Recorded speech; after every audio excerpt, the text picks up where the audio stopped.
Mesa de debates. Apoio Unimed. Unimed Juiz de Fora. Construindo hospital só para você. Sindicomércio Juiz de Fora. Fazendo dos seus associados um comércio forte, moderno e empregador. Premium FM. Sintonizada no seu bom gosto.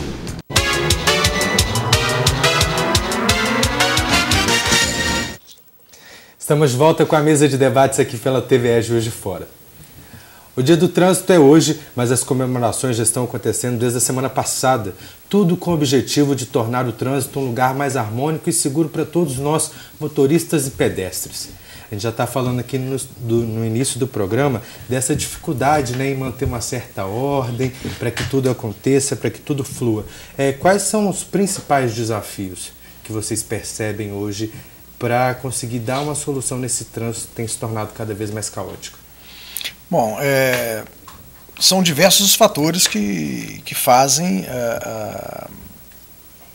o comportamento habitual que a gente tem no trânsito hoje. Por exemplo, um elevado número de venda de automóveis, de mais ou menos como uma média aqui nos últimos 3 anos, 10 mil carros a mais entram em circulação em Juiz de Fora, veículos.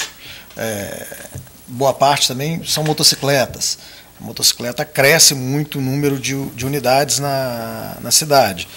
E todas as soluções aí que já foram apresentadas de você tentar acompanhar com infraestrutura, ampliando a avenida, ampliando viaduto, ampliando túneis, enfim, se ampliar a infraestrutura na velocidade que cresce a frota, todas as experiências desse sentido fracassaram. Então você pode, como exemplo aqui, Los Angeles seria um exemplo de circulação perfeita, porque a quantidade de viadutos que a gente tem lá em 4, 5, até 6 níveis, né? E é uma das cidades dos Estados Unidos que apresenta maiores índices de congestionamento. Então, aquele modelo americano rodoviarista de ampliação de faixas de avenidas sempre cada vez mais largas, esse modelo deu errado. E o nosso modelo de desenvolvimento urbano aqui, ele se assemelha um pouco ao modelo europeu, de ruas mais estreitas e com pouco espaço para o automóvel, apesar de que a gente é um misto, né, de tentar copiar o modelo americano do automóvel com uma infraestrutura mais característica do modelo europeu. Então, o que sobra para a gente trabalhar? Sobra para a gente trabalhar o comportamento. E se a gente não tiver aí uma tratativa de mudança de comportamento no trânsito, assim como a gente já está vendo ocorrer com o cigarro, por exemplo, né?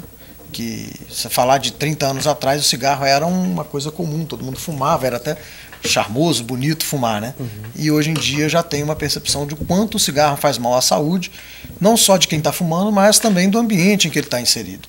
Então, acho que vai acontecer que o automóvel também vai ter um tratamento de conscientização do seu uso para que a gente tenha um uso mais racional do automóvel e consiga melhorar o comportamento no nosso dia a dia. Secretário, mas a gente não optou por esse sistema europeu. Isso acabou acontecendo, né? Porque as cidades aqui eram menores e o fluxo de veículos foi aumentando, acabou ficando mais ou menos parecido com a Europa. Só tem uma diferença fundamental, o transporte urbano. Porque a Europa não se compara com o nosso, né? Por isso lá funciona e por isso aqui não funciona, não é não? Não, na Europa também tem grandes problemas de congestionamento. Se a senhora for pegar, por exemplo, Londres, é uma das cidades que implantou como uma medida inovadora foi o chamado pedágio urbano ou a taxa de congestionamento, né? Porque o centro de Londres é muito congestionado.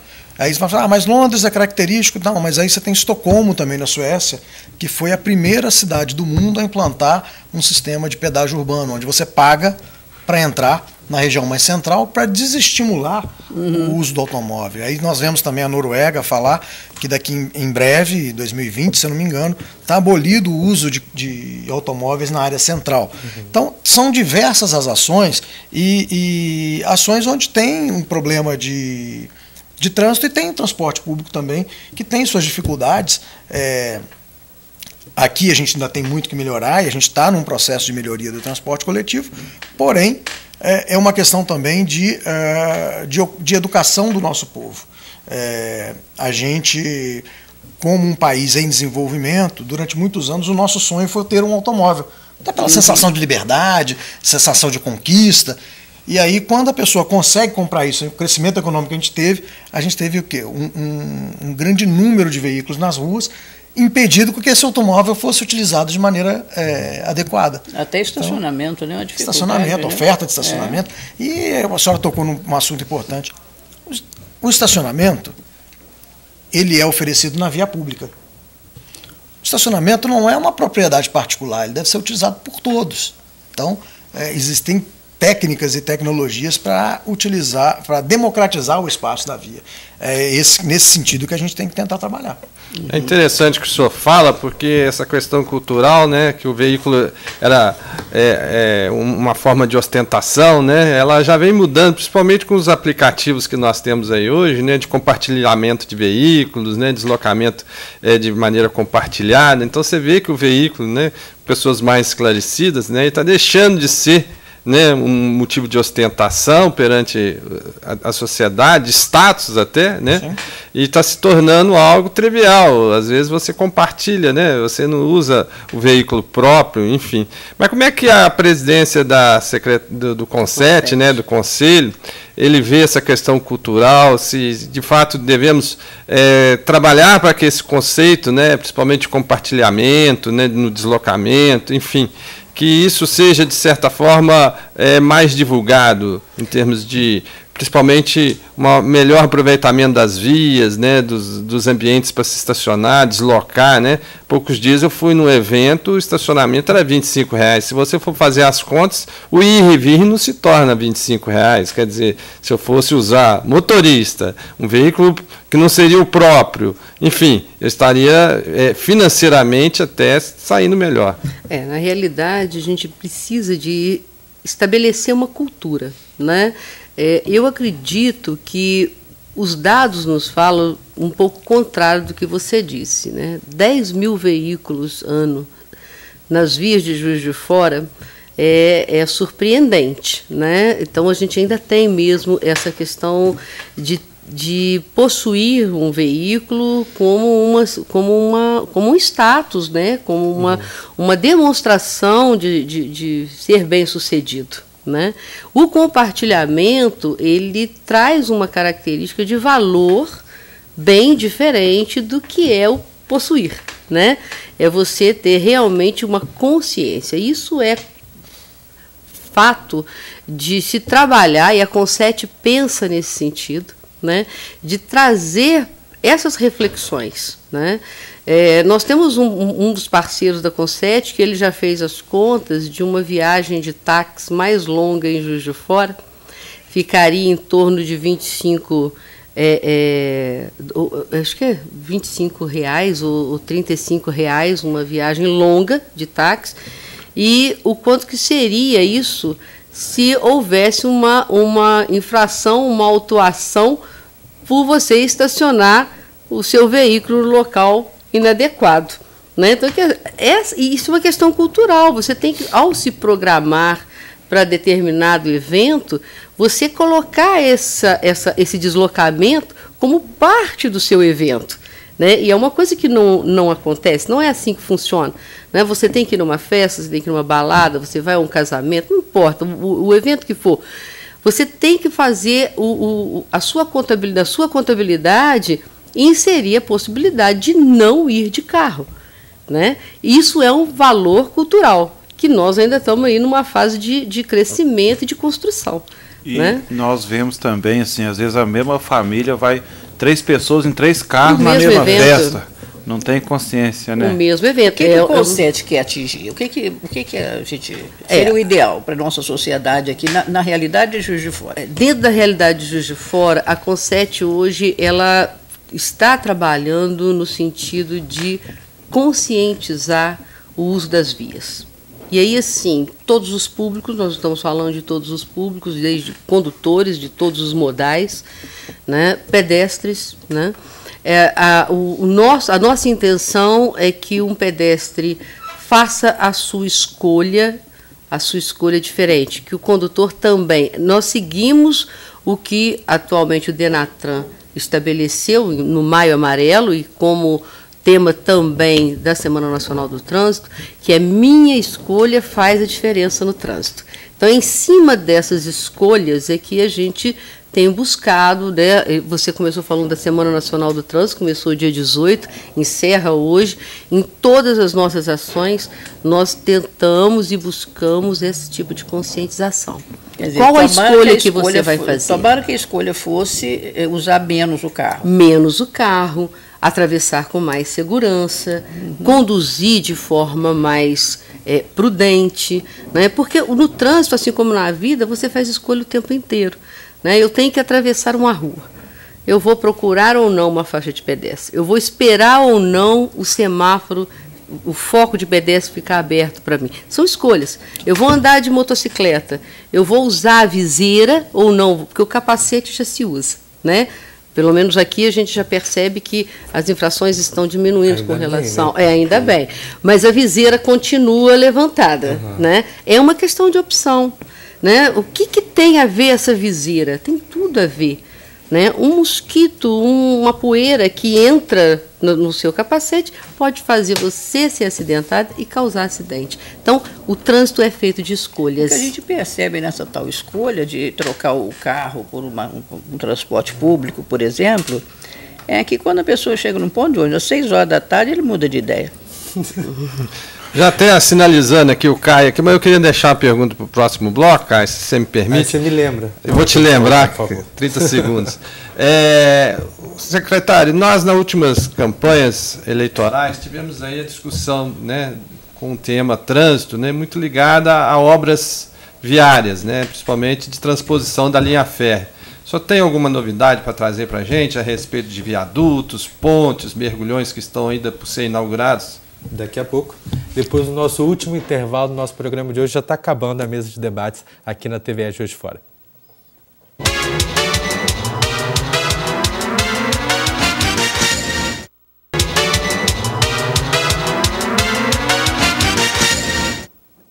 Estamos de volta aqui com a mesa de debates pela TVE Juiz de Fora, de volta para o último bloco do nosso programa de hoje. Rodrigo, você poderia responder à pergunta do Erickson? Sim, voltando ao tema aí da implantação das infraestruturas viárias, né? Nós temos dois marcos na cidade, dois obstáculos, um que é natural, que é o Rio Paraibuna, e o outro obstáculo que é a via férrea, que divide a cidade em dois lados. E é importante que a gente trabalhe essa conexão desses dois lados da cidade para que você melhore a mobilidade urbana. Então, quando no governo passado, do prefeito Bruno, a gente implanta aí 3 pontes fazendo a transposição do Rio Paraibuna, a gente consegue implantar o binário da Avenida Brasil, que os dois lados funcionavam em mão dupla justamente pela falta de retornos para poder fazer a ligação em mão única. Com isso, a gente pôde implantar esse binário. O que esse binário se propõe? Não é só para poder melhorar a circulação de automóveis, pelo contrário. Ali a gente conseguiu reduzir tempos de viagem de várias linhas de coletivo, principalmente as transversais. As linhas que saem do Linhares, por exemplo, para vir para o centro, que não usam a Avenida Brasil ao longo da Avenida Brasil, mas apenas cortam a Avenida Brasil, tiveram um ganho de desempenho. E esse conjunto de obras ele faz parte de um objetivo maior, que é fazer a ligação da Zona Norte com a Zona Sul da cidade sem a utilização da Avenida Rio Branco, ou seja, para diminuir o fluxo de passagem pelo centro da cidade, podendo ali ter um trânsito um pouco mais amigável nesse centro de cidade. Então, com a conclusão do viaduto do Tupinambás, lá que também foi mencionado, que deve ser concluído ainda no próximo ano, a gente consegue fazer essa ligação completa da Avenida Brasil, dos dois lados da Avenida Brasil, da Zona Sul até a Zona Norte. As outras transposições, que são as duas transposições da linha férrea, ali na altura da Benjamin Constant e próximo, mais ou menos, ali a saída da Marechal Deodoro, próximo ao prédio da Justiça Federal, essas também serão as próximas obras a serem executadas, e lembrando que todas essas obras são feitas com recurso federal. Então a gente depende ainda da liberação, ainda que parcelada, desses recursos para poder executá-las. Então não é uma intervenção que o município de Juiz de Fora pode fazer por si só. Ele depende desse repasse e, à medida que esse dinheiro vai chegando, a gente vai executando cada uma dessas atividades. Então, quando a gente fala de que obras de infraestrutura para acompanhar a oferta, elas não são a saída, entretanto, a gente tem que fazer o contraponto também, que existem algumas barreiras físicas que devem ser vencidas, tanto as naturais quanto a própria que a gente construiu, que é a ferrovia. Então, isso melhora a conectividade entre os dois lados da cidade e facilita a circulação de coletivos e automóveis particulares. Isso significa que está abandonada a ideia da via férrea passar por fora da cidade? Não, não está abandonada. Mas como é um investimento da ordem de quase 2 bilhões de reais, a gente tem que tomar cuidado até com tem muita coisa que a gente tem que tomar cuidado com o que pede, que vai que acontece, né? Então, para se dar a volta no município com a linha férrea, a gente tem que fazer também um estudo de como utilizar o eixo remanescente da ferrovia. Que a gente já cometeu um erro no passado. O leito da Leopoldina, por exemplo, foi totalmente invadido e ocupado por casas, vias, enfim, não houve uma ocupação ordenada do leito da ferrovia. Fez com que a gente tivesse uma piora. A gente perdeu a ferrovia e não ganhou em mobilidade. O próprio bonde, se tivesse aproveitado como VLT os trilhos, né, de antigamente, né? Poderia ser uma saída. Então, eu acho que essa discussão ela deve ser feita em conjunto. Vamos tirar a ferrovia? Vamos. Tirar uma coisa para colocar outra. Mas o que vai estar no lugar? Então, quando a gente decidir o que vai estar no lugar, pode ser um VLT, pode ser um BRT, pode ser uma avenida, enfim. Qual a decisão que a sociedade vai tomar? Temos o recurso para fazer essa ocupação? Aí sim dá para fazer o contorno. Porque senão o contorno ferroviário vai trazer mais um problema para o município. E se houver uma ocupação irregular, a gente perde o único espaço que ainda resta de um corredor para que se possa fazer um transporte sobre trilhos na cidade de ponta a ponta, ou que ainda não seja sobre trilhos, mas um BRT que a gente tem visto expandir pelo Brasil com muito sucesso nas grandes cidades. Só lembrando, enquanto eles falam de usar a linha férrea como turismo também, é mais tempo que o motorista vai ter que esperar para o trem passar, né? Para fazer as travessias. Eu queria fazer uma pergunta para o senhor quanto à questão do avião, né, do aeroporto, né? Parece que o nosso aeroporto está desativado. Eu vi nas redes sociais uma polêmica, né, sobre o fechamento via ANAC. Nós temos um aeroporto aqui, que é o aeroporto regional em Guaianá. Como é que está sendo feito hoje para o cidadão de Juiz de Fora a questão do transporte via avião? Não, ainda, peraí, só complementando. Diz que vai começar agora o Serrinha a funcionar, né? Parece que o mês que vem agora 2 linhas do Serrinha para Belo Horizonte, para São Paulo. São Paulo, isso. Já teve um pedido. Na verdade, o nosso aeroporto não está fechado. A ANAC até fez agora uma vistoria recentemente e a gente não tem restrição nenhuma de operação do nosso aeroporto. A gente está num momento de transição. O contrato antigo que se encerrou em 2, 3 meses atrás, era um contrato que previa o transporte de passageiros como carro-chefe do contrato de concessão. E como a gente ficou aí praticamente 3 anos sem voos regulares aqui de passageiros, houve a necessidade de se buscar uma nova alternativa para o nosso aeroporto, fomentar para que seja um equipamento que não dê só prejuízo, ele tem que ser um equipamento rentável como um todo para a cidade. Então, a busca desse, junto com a CDTUR, que está administrando agora o aeroporto, não é mais a CETRA, é a Secretaria de Desenvolvimento Econômico e Turismo, ela está buscando um novo modelo de gestão para esse aeroporto, o que não impede que seja operado para passageiros também. Então, não existe essa questão do aeroporto estar fechado, ele está operando com algumas restrições, por exemplo, à noite a gente está diminuindo a intensidade de operação, mas o aeroporto está lá, está funcionando e nós temos pousos e decolagens diários na nossa unidade aqui em Juiz de Fora. Está tendo a manutenção conforme deve ser feito para não haver a perda, né? Mas Sim. E a questão do aeroporto de Guaianá? Ele está inserido nesse contexto de ampliação do transporte via avião também? O aeroporto de Guaianá é administrado pelo Estado de Minas e não pelo município de Juiz de Fora. Então, eu não posso responder pelo governo do Estado, mas as nossas iniciativas aqui são para que o aeroporto de Juiz de Fora não tenha restrição de funcionamento e que ele funcione para atender o nosso município. Ana, Hoje ainda tem alguma atividade? Sim, eu entendo, né, a presença do secretário de Transporte e Trânsito, ela é realmente bem atraente, a gente tem que, né, aproveitar ao máximo, né? Mas eu acho interessante a gente voltar ao tema da Semana Nacional do Trânsito, porque hoje a Conset, a Conset sobrevive de parceiros, né? Nós temos a Polícia Militar, Somar Brasil, a OAB, a própria Secretaria de Transporte, são vários os nossos parceiros. E começamos a Semana Nacional do Trânsito de uma forma, depois da abertura na Rua Alfield, no dia 18, na parte da tarde nós tivemos uma audiência pública, resgatando a Câmara Municipal, que é uma fundadora, né? É um dos órgãos fundadores da Conset. E essa audiência pública estreitou laços com a Câmara, que também está conosco, né, através da Comissão do Idoso, através da Comissão de Urbanismo, que está também fazendo um projeto muito interessante de projetos de soluções, né, para opiniões populares para o trânsito de Juiz de Fora. Quer dizer, temos algumas já iniciativas desses parceiros, né, que mantêm a Conset viva.